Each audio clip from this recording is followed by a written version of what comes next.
అన్నా నేను మళ్ళొచ్చినాక చాలా అంటే చాలా బాధగా ఉంది. ఎందుకంటే ఇలా బాధపడే రోజు అది. ఒక రైతు బిడ్డ గెలిచిండని నా ఊరు ఘనస్వాగతం పలికి ఎంతో మంది అన్న మీడియా మిత్రులు మీరే చూసిరు ఎంత మంది వచ్చిరో. అసలు నేను ఆడ నిలబడ్డప్పుడు ఇంత మంది నా కోసం వచ్చి నన్ను గెలిపించిన ఇంత మంది అని నేను ఆ సంతోషంలో ఉన్నా. ఆ సంతోషం ఎంతసేపు లేకుండా మీరు వేయాలని అనుకుంటారు. నిజంగా బాధగా ఉంది.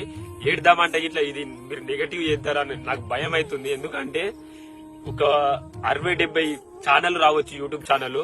ఒక 1000 మంది వచ్చిర్రు పక్కూరికి వెళ్ళి గాని 2 రాష్ట్రాలకు వెళ్ళి గాని అక్కడ తర్వాత 6 రాష్ట్రాలకు వెళ్ళి గాని చాలా మంది వచ్చిర్రు.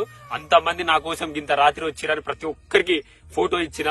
నాకు వీలైనంత మంది అందరికి నేను వీడియో ఇచ్చిన.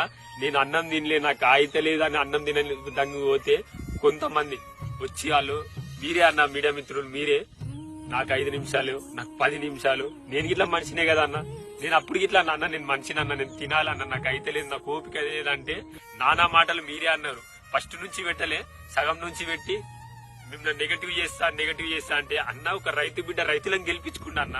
చేసిన తప్పేందన్న మీరే చెప్పుర్రి. రైతు బిడ్డ తప్పు చేసిందా? నేను తప్పు చేసింది చెయ్యండి మా వాళ్ళకి తెలుసు. వాళ్ళు నేను తప్పు చేయలే కాబట్టి నన్ను ఇవాళ గెలిపించుకోరు. పల్లె ప్రశాంత్ ఏందో రైతులకు తెలుసు, జనాలకు తెలుసు, జనాలు చూస్తున్నారు. మీ పక్షాన ఏమన్నా తప్పుగా మాట్లాడుంటే దయచేసి నన్ను క్షమించండి. కానీ పల్లె ప్రశాంత్ అసలు తప్పు చెయ్యడు. మీరు ఆలోచించురన్న. నిజంగా